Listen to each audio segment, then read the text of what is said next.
My guest right now is Bill Spadea. He is a former New Jersey 101.5 morning talk show host, former Marine entrepreneur, self-proclaimed outsider from Trenton, running for governor in the state of New Jersey on the Republican side. Bill Spadea, welcome. It's good to Laura, see you. Great to see you. Thanks for having me. Oh, it's my pleasure. You spent more than 10 years as the morning show host on New Jersey 101.5, talking to people of New Jersey, listening to them, and then you decided, you know what, enough is enough of this. I want to run for governor. Tell me a little bit about that journey. Enough is enough is exactly right.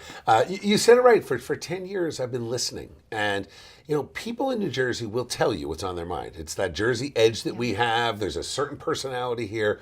But when you hear it progressively getting worse over time, and I think a lot of people really believed in 2021 that we were going to have a Republican governor. I think had we had a different nominee, maybe we would have had a Republican governor. The challenge was that you had a guy that got the nomination after running unsuccessfully 4 years earlier, and he started attacking Donald Trump, didn't address the issues, and you know we kind of saw it going off the rails. By contrast, in Virginia in 2021, Glenn Youngkin got elected governor, and he got elected by more than 70,000 votes. It was not a close election. You know, it's easy to say that maybe 2021 was close here, but when you look at how many thousands and thousands of Republicans just stayed home because they weren't satisfied with the message, they thought, wow, I can have the Democrat or the Democrat light.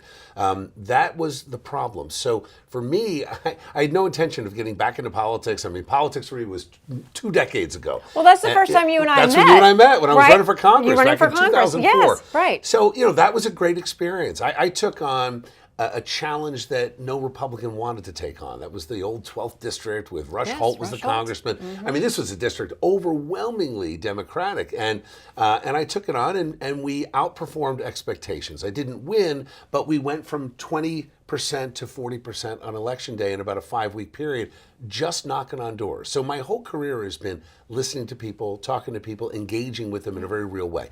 I'm not a scripted guy. I'm not a talking point guy. It was, you know, it was a free flow conversation on the radio for 10 years, and to a certain extent chasing news, you know, where we also did work together on our Fox TV show. Yeah. That was conversational. So I'm a big believer in having a real, honest conversation.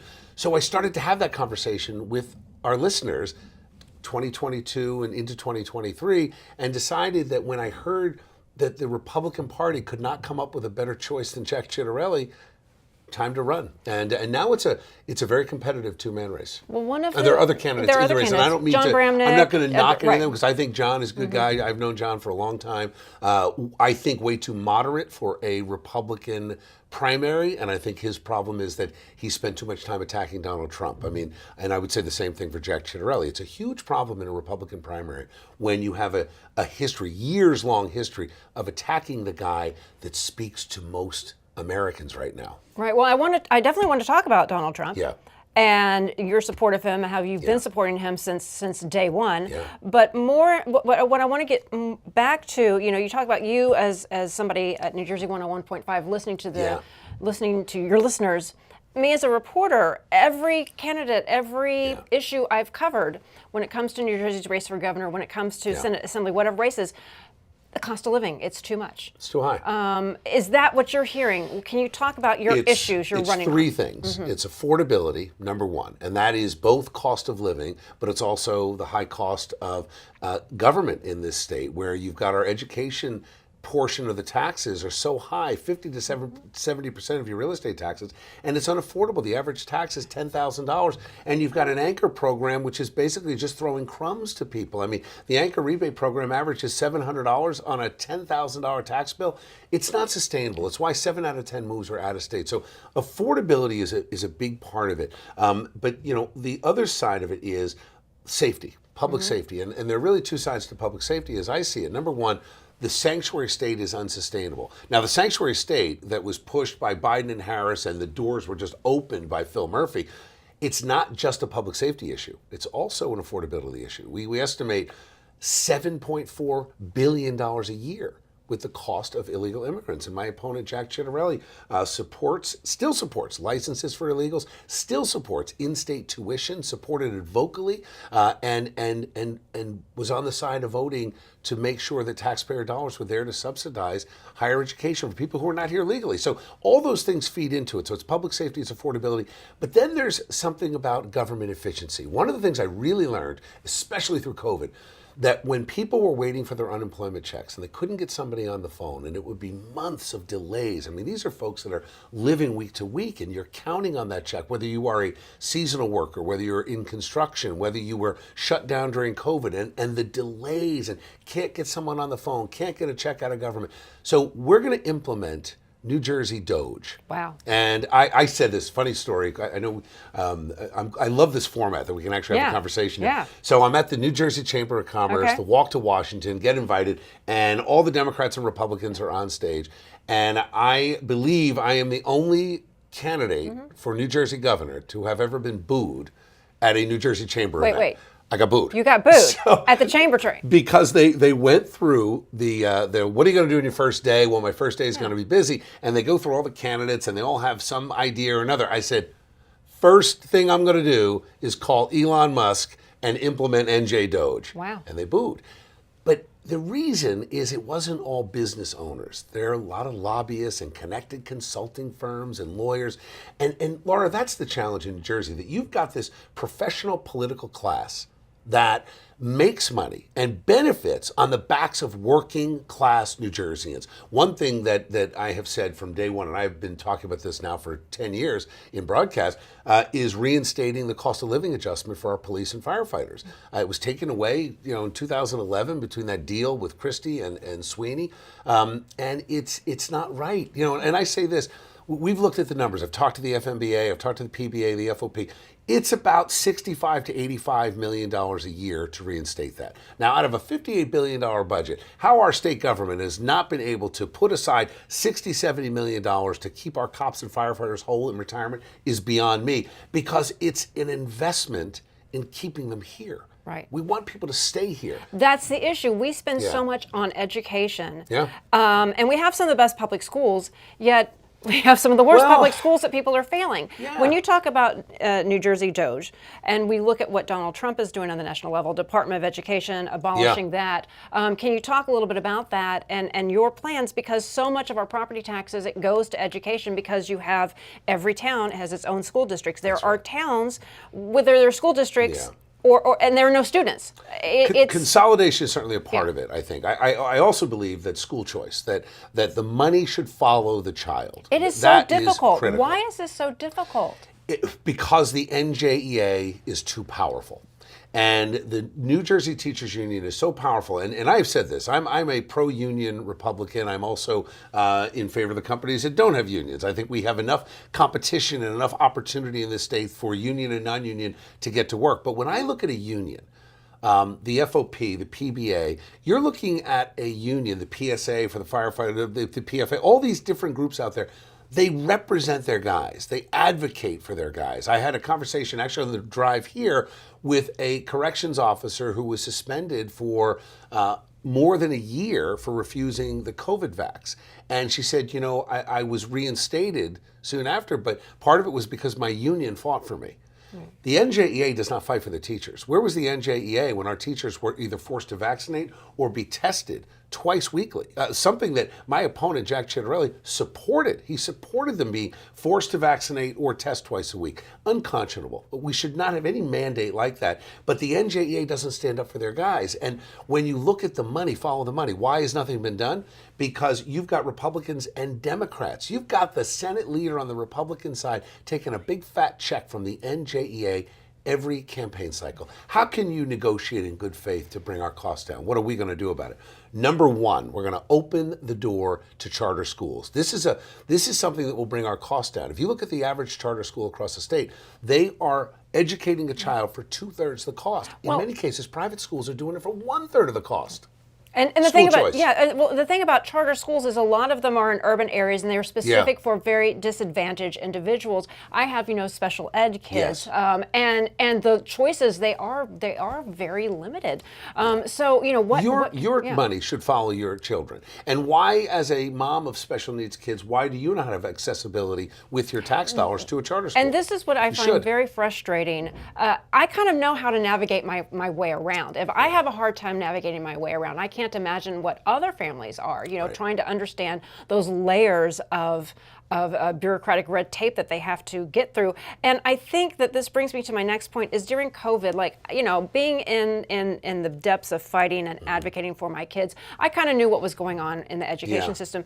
But for a lot of parents, because they had virtual classes, they started to see what is or is not going on in the classroom. And no matter what side of the aisle you're on, a lot of parents were saying, wait a minute, what are you teaching? What my child isn't doing well, and a lot of them were vilified.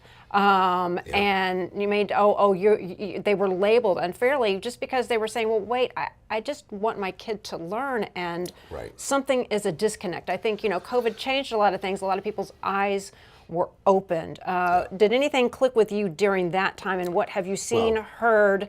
Because there's a big divide. A lot of people think if you speak out, well, then that must mean you're anti-trans, you're anti-LGBTQ, you're anti this, that, the other, which isn't always the case. Well, it's been politicized, so there's a lot to unpack there. I mean, the first is that I go back in this parental rights movement to 2019, when the idea of removing the religious exemption for vaccines was first discussed, and then it was voted on it. And I worked very closely with the thousands of moms who would protest at the State House, and thankfully we were able to hold on to that religious exemption. But that was a very important and critical time, and a lot of Republicans were on the wrong side of that issue. And that was an eye-opener for me when I realized, well, Republicans won't all stand up for parental rights. Certainly my opponent does not stand up for parental rights at any level. Now, he claims he does, but it's easy to say it. But you got to look back to what people have done as a way of showing what they actually will do once they get into office. But we saw that in 2019. We saw it in 2020. Then in 2022, I was very aggressive with our Common Sense Club and Elect Common Sense, our PAC that supports local races. After we got through that startup period and got it rolling, we were able to help hundreds of candidates across the board in Board of Election campaigns, in council races, mayoral races. The driving theme, parents want their rights back. Parents want to be able to decide what goes into their kid's body. I mean, this is a very basic thing. I have made a public commitment that I want to get rid of the flu shot mandates. The flu shot is an absurdity as a mandate anywhere. No nurse or public health official should have to take a shot that has an 18% efficacy rate. And not to mention, now we're hearing a lot from scientists, especially with the incoming, with the Trump administration and RFK and what he's talking about, that it's possible the very flu shot designed to keep you from getting the flu compromises you on 3-4 other diseases that are out there, viruses that are out there. So I think we need, I know we need to bring back common sense, and we also need to elevate mom and dad, because when you are, let's talk about, you mentioned the alphabet soup, right? I look at it this way: there's LGB, and then we draw a line, and there's mental illness. And when you think about a kid who is confused, maybe there's a child that has gender dysphoria. This is a real thing. This is a mental issue, though. Right. You that don't needs want to be take dealt away with. services that help. Well, you got to help these kids, but you have to help them in a positive way. I mean, why is gender affirming care the opposite? The gender affirmation is, the kid feels like they're born in the wrong body, therefore we're going to go through puberty blockers and push them into surgeries. It's disgraceful the way we're treating these children. Most of these kids are just having issues at school. They need mom and dad. 5756, that policy from our Department of Ed that said a teacher cannot tell mom and dad if a kid is having a gender crisis is an abomination. This is a horror show. Most of these children, if they had caring support, will be just fine. And that's what we have to work toward. But you got to empower the parents first. And one of the issues is health care. These are health care issues. These are not necessarily political issues. Right. If you win the Republican primary and you go on to compete against Democrat in November, there are a lot of people who, you say Trump is divisive. People are loving him right now or hating him. How do you bridge that gap? Because there are so many, this state. Yeah. Is it blue? Is it purple? What is it? How well Trump did this last time around? How do you reach those other voters who might think, okay, Bill Spadea is way too MAGA, way too red? It's actually very funny because I have been attacked for being both. My opponents decided first they were going to attack me. He's too MAGA. He's too Trump. Now they're trying to say, well, he's not Trump enough, because out of 15,000 hours, they found 20 seconds where I criticized the president. And what's funny is I brought that up to the president, because I've had him on the show a couple times, and we were backstage with him in Wildwood. And President Trump actually agreed with me, because what I had said was, in a next term, are you going to root out the deep state? And we talked about the failing of not firing Fauci and Birx and all these people that betrayed President Trump. And he had a great view of this. This is a man who understands his role in the world and in history, and understood that he was taken advantage of and lied to in that first term. And and we see it in the first month and a half. He is not going to be taken advantage of this time. So I would argue that most people right now in America are very happy with what the Trump administration is doing. But to me, it's not about polling. It is about what is Trump doing that is appealing to the people of New Jersey. What do we need? So NJ Doge is number one. Ending the sanctuary for illegal criminal aliens is number two. Getting people back to work. I'll give you an example. Thankfully, because of Congressman Jeff Van Drew and Donald Trump, we're done with this wind farm off the coast nonsense. Now, they're going to keep rearing their ugly head, and we're going to have to keep smacking them down. But our energy plan is very simple. We are going to revitalize and reinvigorate natural gas and nuclear in New Jersey. There's an opportunity for cogen technology that every town could cut down on the transfer cost, which will directly lower your utility bills by having a cogen power generation plant right in your town. Why? They're the size of a car. Doesn't take up a lot of space, and the byproduct is steam. So we have to think critically. We need to bring back things like, I want to open up the family farms. Our family farms are struggling in this state. I would like to see a time where, and I'm going to do it to the extent I can do it through executive orders, legalize raw milk. Suspend some of the commercial washing procedures when it comes to a small family farm. Why can't the small farmer sell locally to people directly their eggs? This is the Garden State. It's the Garden State. It's the Garden State. You've got a 10-acre farm. I would like to revisit the homestead exemptions as well, meaning a farm assessment right now they're trying to raise it to $4,000 from $1,500. You talk to any farmer on a 20-acre farm or less, and they'll say, you're baling hay, you're not going to make $4,000. So this is a bill, and sadly a lot of Republicans have been duped into supporting this, that they will eliminate family farms in the state. We're going to do the opposite. I want to open up some of that open space to family farms. I want to go to that family farmer on 10 acres and say, if you and your kids are homeschooled and you are managing the farm without employees, it's you. Your home should qualify for the farm assessment. So we've got to think practically. But back to Donald Trump, it really is about public safety and enforcing federal detainer orders, making sure that we are using our county lockups to provide space for these federal detainees so that we can build the federal government and get cash flowing. I'm going to cooperate 100% with Tom Homan, and people want that. Remember, Laura, it doesn't always poll. You think about Trump's poll numbers. If we listen to the polling, Trump didn't win any of those races. Yeah. So.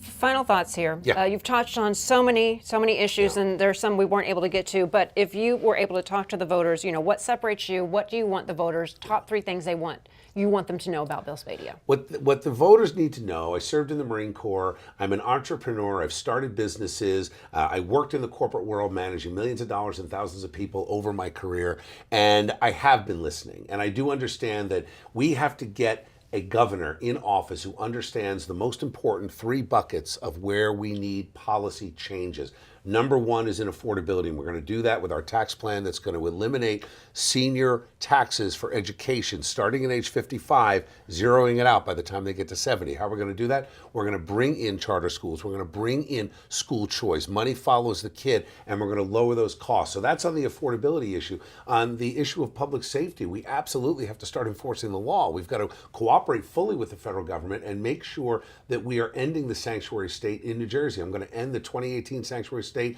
the 2019 Immigrant Trust Directive, and start enforcing federal detainer orders on day one. I'm also going to declare a state of emergency so that we can suspend bail reform. But with public safety comes the duty of government to take care of our police officers, both active and retired. We're going to restore the cost of living adjustment that was taken away from them. It was outrageous. And it's doable and affordable. And then the third bucket is government efficiency. You ought to get somebody on the phone when you've got a license to renew. We're going to take a page actually out of some of the Democrats around the country that have streamlined the process of approvals. And what that's going to do is, believe it or not, it's going to allow us to lower insurance costs. We got to lower insurance costs. We got to lower energy costs. Part of that is implementing New Jersey Doge, and we're going to do that on day one. We're going to get this government under control. You've been listening to me for the past 10, 12 years, really, if you include the TV show. I have always been honest. I've always operated without a script, and you don't have to just take my word for what I will do. You can go back in the history of what I've said needs to be done. I've never shied away from a fight. I've got the courage and the strength and the ability to lead this state, and I will be eagerly looking for voters, and I will go directly to the voters to ask them for support. Bill Spadea, Thanks, Republican Laura. candidate for governor. Thank you so much for taking the time to talk to us. Thanks. Thank you.